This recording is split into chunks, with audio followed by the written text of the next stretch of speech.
Assalamualaikum warahmatullahi wabarakatuh. Perkenalkan, nama saya Siti Syakira Erlaridja dengan NIM A50125301161. Saya dari Prodi Bimbingan dan Konseling kelas D, Universitas Tadulako. Jadi pada kesempatan kali ini, saya akan menjelaskan materi tentang landasan psikologi untuk memenuhi mata kuliah landasan bimbingan dan konseling. Oke. Nah, ini adalah data diri saya. Oke, jadi sebelumnya saya akan menjelaskan apa itu landasan psikologi. Landasan psikologi adalah dasar pemikiran yang berasal dari ilmu psikologi untuk menjelaskan perilaku, perkembangan, kepribadian, serta proses perubahan konseli. Nah, jadi di sini maksudnya dalam landasan psikologis ini, konselor dapat melihat masalah konseli melalui pendekatan ilmiah. Karena kita sudah belajar apa itu ilmu psikologi. Jadi ini bukan cuma asumsi semata saja, tapi ada dasarnya, yaitu dasarnya dari ilmu psikologi gitu. Kemudian tujuan. Nah, di sini ada beberapa, ada 6. Untuk yang pertama, yaitu memahami karakter dan perkembangan siswa. Artinya, konselor dapat memperkirakan bagaimana konsel ini mungkin akan bereaksi. Nah, atau berkembang setelah dia sudah mendapatkan layanan dari konselor. Gitu. Terus yang kedua yaitu membantu konseli mengatasi masalah secara ilmiah. Seperti yang tadi saya sudah jelaskan. Jadi kita ini sebagai konselor tidak hanya semata-mata karena cuman asumsi saja, tapi kita belajar juga psikologi. Nah, jadi di sini kita ada dasar secara ilmiah gitu. Agar jelas arahnya ini mau dibawa kemana.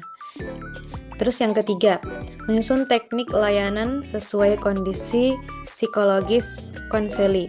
Nah, jadi sesuai dengan yang kita sudah pahami dalam psikologis ya, itu punya banyak layanan, kayak beberapa pendekatan, misal kayak pendekatan behavioristik, humanistik, dan lain-lain. Nah, dengan beberapa metode tadi itu, kita bisa menyesuaikan kondisi konseli, bagaimana sesuai masalahnya dia. Misal kalau dia bullying, kita pakai apa, kalau dia kena masalah dengan keluarganya dia bagaimana gitu. Ada metode pendekatannya. Terus yang keempat, memprediksi perubahan perilaku konseli. Nah, jadi kita sebagai konseli, kita juga harus mampu untuk memprediksi perubahan perilaku terhadap konselinya kita, baik itu ke arah yang lebih baik atau malah lebih buruk. Nah, gunanya ilmu psikologi ini, kita jadi bisa lebih tahu cara untuk mengatasi masalah itu dan memprediksinya bahkan. Nah, jadi sebelum hal itu terjadi, kita bisa memprediksi apa yang akan terjadi ke depannya, seperti itu. Yang kelima, memastikan proses konseling berjalan dengan efektif. Tentu saja harus dengan adanya ilmu psikologi, kita jadi lebih bisa melakukan proses konseli dengan baik dan tentu saja harus efektif gitu.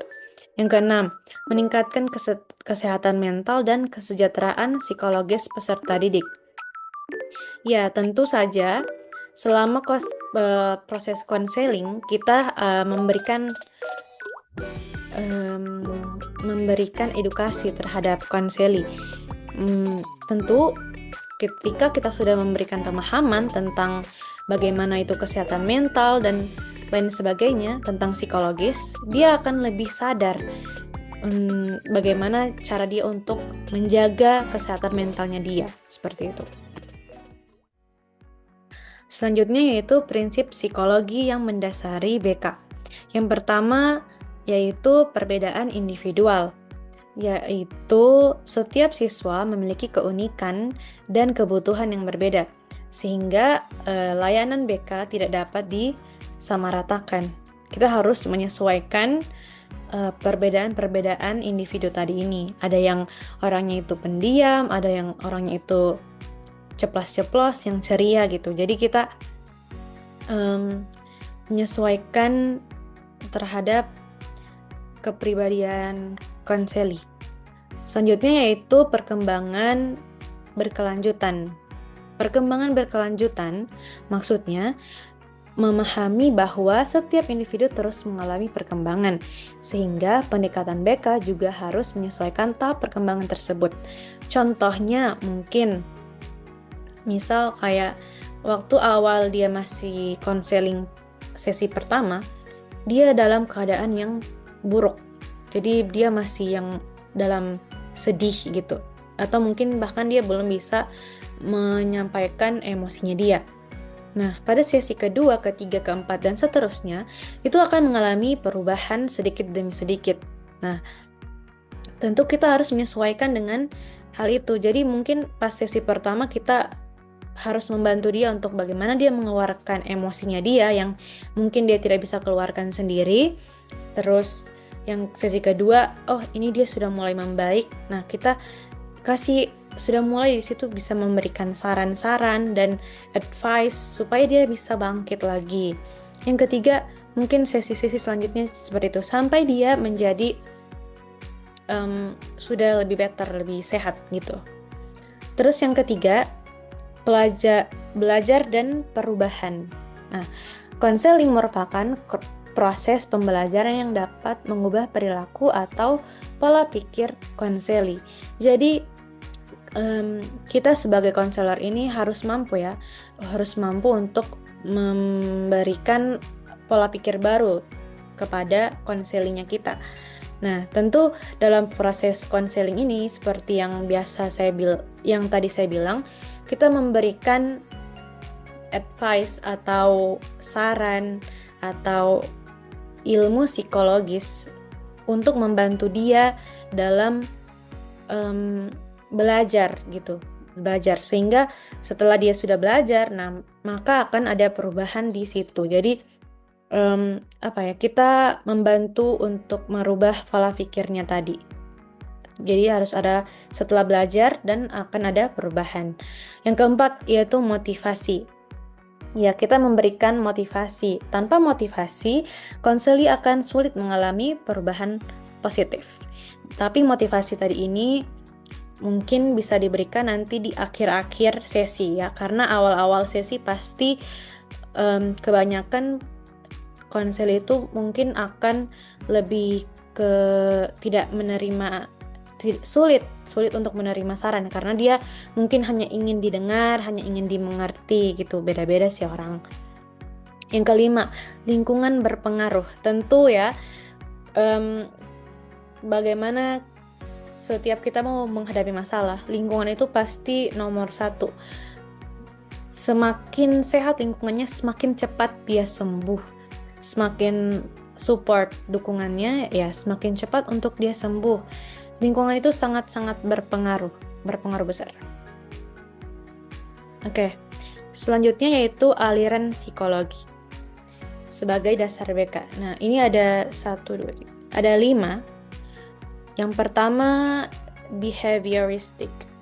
Oke. Behavioristic ini adalah menekankan pada perilaku yang dapat diamati.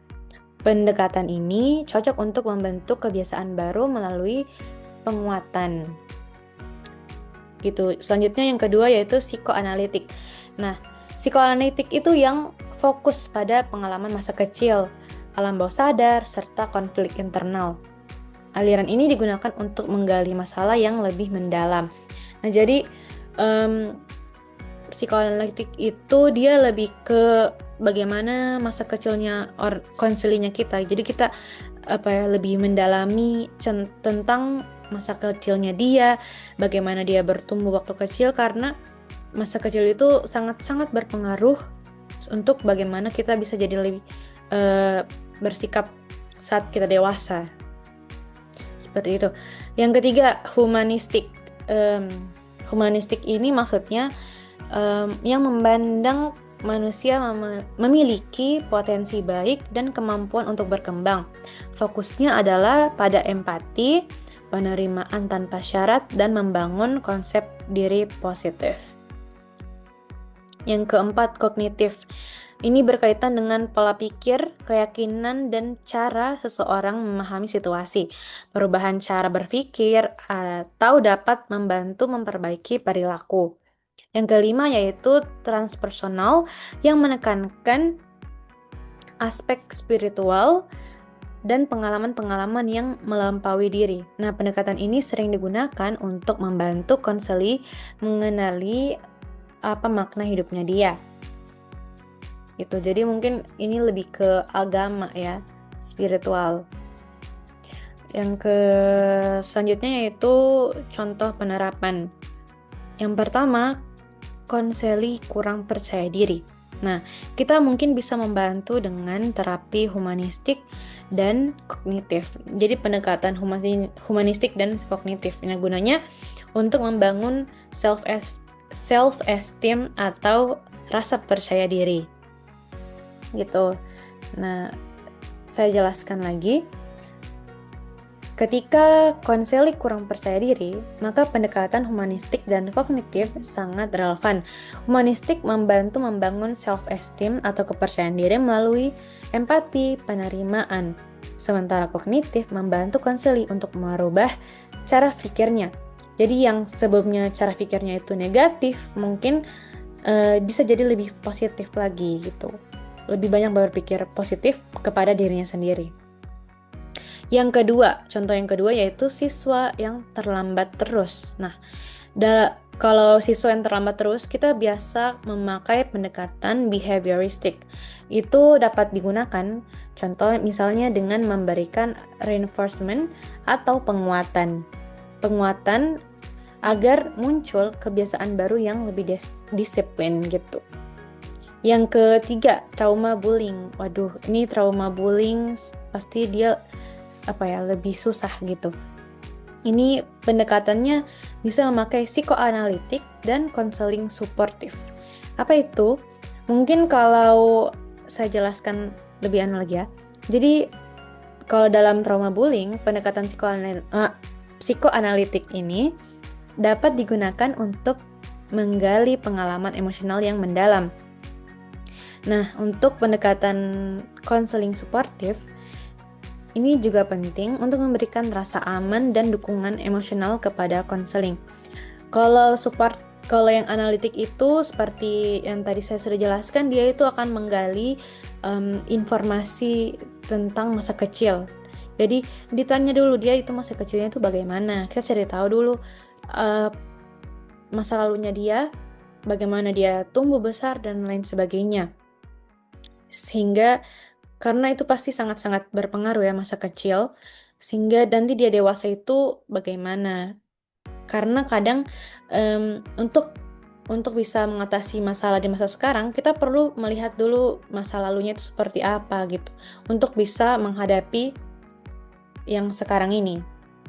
Dan konseling suportif, jadi ya kita sebagai konselor, kita harus bisa memberikan motivasi atau kalimat-kalimat suportif kepada konselingnya kita. Kalau mungkin bagi saya akan menyarankan dia untuk sering-sering journaling gitu. Jadi kalau misalnya dia tidak bisa bercerita kepada orang lain, tidak ada tempat sandaran, menurut saya journaling itu sangat-sangat membantu. Karena saya sudah sering buktikan sendiri dengan journaling, saya bisa lebih tenang gitu. Semua perasaan-perasaan yang mungkin yang negatif, yang tidak jelas arahnya itu datang dari mana. Tapi dengan adanya journaling, saya bisa lebih memilah-milih apakah ini betul-betul sesuai dengan kenyataan, apakah perasaan negatif atau pikiran negatif ini benar adanya atau hanya asumsi saya saja gitu. Cuman pikiran saya saja gitu. Jadi journaling itu sangat-sangat membantu untuk mengeluarkan emosi dan memikir kembali, memilah-milih apakah pikiran saya ini benar gitu. Kenapa saya harus mendukung pikiran seperti itu? Apa itu benar atau tidak? Kalau misalnya itu tidak benar, ya jangan dipikirkan lagi. Kita pikir ke arah positif. Seperti itu. Baik, kesimpulannya, landasan psikologi memberikan arah ilmiah dalam pelaksanaan layanan BK. Konselor perlu pemahaman psikologis untuk membantu siswa berkembang secara optimal, mengatasi masalah, dan mencapai kesehatan mental yang baik.